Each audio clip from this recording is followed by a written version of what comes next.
Hello and welcome to Vision Permits. Today we're going to be talking about permit types. In the Vision system, permit types are more than just a label. They're going to act as templates. These templates will store information such as the default expiration period for a permit, the default application forms that are going to apply to this permit, as well as any default fees. This will allow when you're actually creating a permit to save some time in the setup.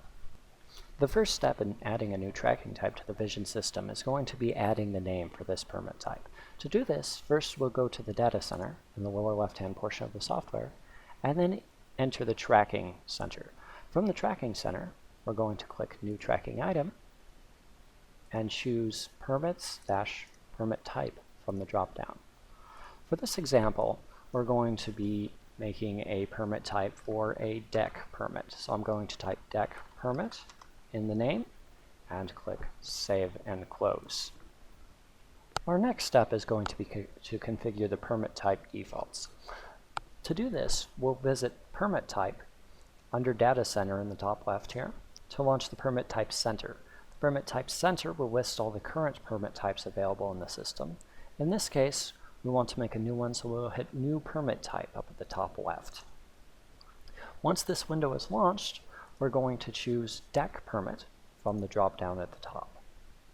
Once we've selected the permit type, we can move down to the expiration. Expiration is measured in days. In this case, we're going to say the deck permit has 60 days before it expires. The permit number filler, permit number prefix, and permit number year all govern the format of the permit numbers. It's going to be displayed as prefix, year, and filler. Filler is where this starts counting from. So if we put 0 here, the next number is going to be 1. If we put 1,000, the next one's going to be 1,001. In this case, I'm going to say the prefix is going to be DK. We're going to use a 4-digit year, and the filler I'll leave at 0. This will make the first deck permit issued DK-2015-1. Next, we have the application form and permit form fields. These are going to be the default forms for each of these items. In this case, we're going to say the building permit application is used for the deck permit, and the actual permit is going to be a building permit.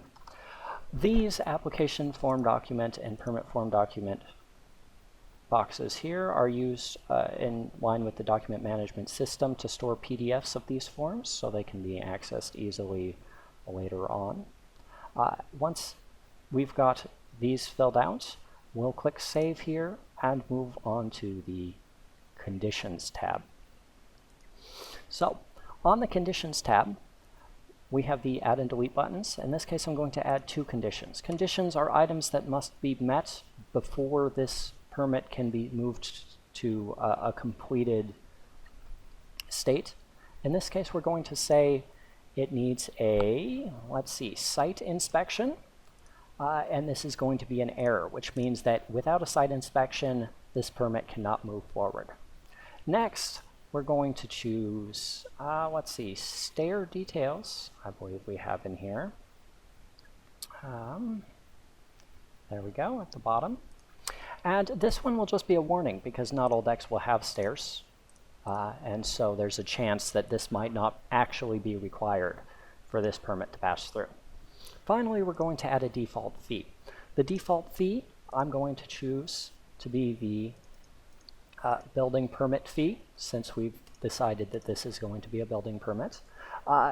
In this screen, it's going to list 0. It's actually going to pull your rate from the Rates tab. These items here, these zeros, are for overrides. So if we were to change any of these zeros with a different amount, it would instead charge a deck permit, say, a different unique permit fee, as opposed to pulling the default permit fee in the system.